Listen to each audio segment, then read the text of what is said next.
लालची लकड़हारे की कहानी। सोहनपुर गांव में रामलाल नाम का एक लकड़हारा रहता था। वो अपनी जीविका चलाने के लिए गांव के पास के ही जंगल से रोज़ लकड़ियां चुनता और उन्हें बेचकर कुछ पैसे कमा लेता था। इसी तरह उसका गुजारा चल रहा था। कुछ दिनों के बाद रामलाल की शादी हो गई।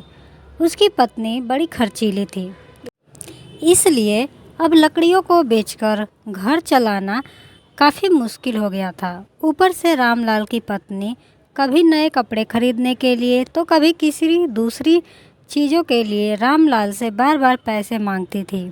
अगर पैसे ना मिले तो रूठ जाती। रामलाल अपनी पत्नी से बहुत प्यार करता था, इसलिए उसकी नाराज़गी वो बर्दाश्त नहीं कर पाता था। रामलाल ने ठान लिया कि अब वो ज़्यादा लकड़ियाँ इकट्ठा करके बेचेगा, ताकि उसकी पत्नी को रोज़ रोज़ पैसों की कमी ना हो। पत्नी की इच्छा पूरी करने के लिए रामलाल घने जंगल चला गया और बहुत सारी लकड़ियाँ चुनकर बाजार में बेच दी। ज़्यादा लकड़ियों के ज़्यादा पैसे मिले तो खुश होकर रामलाल ने सारे पैसे अपनी पत्नी को दे दिए। अब रोज़ रामलाल ऐसा ही करने लगा। देखते ही देखते उसके मन में लालच इतना बढ़ गया कि उसने धीरे धीरे पेड़ काटना भी शुरू कर दिया।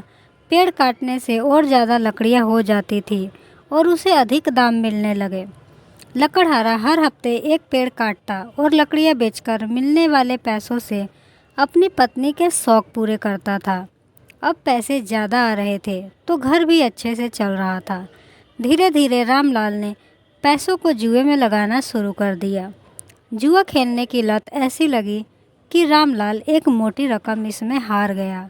अब इस रकम को चुकाने के लिए रामलाल ने एक दो मोटे मोटे पेड़ काटने का फैसला लिया। जैसे ही रामलाल ने जंगल में जाकर अपनी कुल्हाड़ी से एक पेड़ काटने की कोशिश की तो उस पेड़ की टहनी ने हमला कर दिया। रामलाल चौंक गया। फिर उसे पेड़ की एक टहनी ने लपेट लिया। रामलाल कुछ समझ नहीं पाया कि यह सब क्या हो रहा है। तभी पेड़ से आवाज़ आई, मूर्ख, तू अपने लालच के चक्कर में मुझे काट रहा है। तू सारे पैसे जुए में लुटा देता है और फिर पैसे लौटाने के लिए पेड़ काटने आ जाता है। तुझे पता है कि पेड़ कितने कीमती होते हैं? हमारे अंदर भी जान बसती है और हम तुम इंसानों को जीने के लिए हवा, धूप में छाया और भूख को शांत करने के लिए फल देते हैं, लेकिन तू अपने स्वार्थ के लिए हमें ही काट रहा है। पेड़ ने कहा, आज तू रुक, यही कुल्हाड़ी मैं अब तेरे ऊपर चलाऊंगी। पेड़ की टहनी कुल्हाड़ी से रामलाल पर वार करने ही वाली थी कि वह गिड़गिड़ाने लगा। उसने माफ़ी मांगते हुए कहा, मुझसे गलती हुई है, लेकिन मुझे सुधरने का एक मौका दो। अगर आप मुझे मार दोगे तो मेरी पत्नी का क्या होगा? वह अकेली पड़ जाएगी। आज से मैं किसी पेड़ को नहीं काटूंगा, यह प्रण लेता हूँ।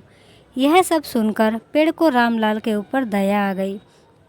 उसने रामलाल को छोड़ दिया। छूटते ही रामलाल भागकर अपने घर गया और पैसों के लालच में न आने का संकल्प ले लिया। कहानी से सीख, लालच में आकर पर्यावरण के साथ खिलवाड़ नहीं करना चाहिए। हमें ऑक्सीजन पेड़ से ही मिलती है। इन्हें काटकर हम खुद अपने जीवन को संकट में डाल रहे हैं।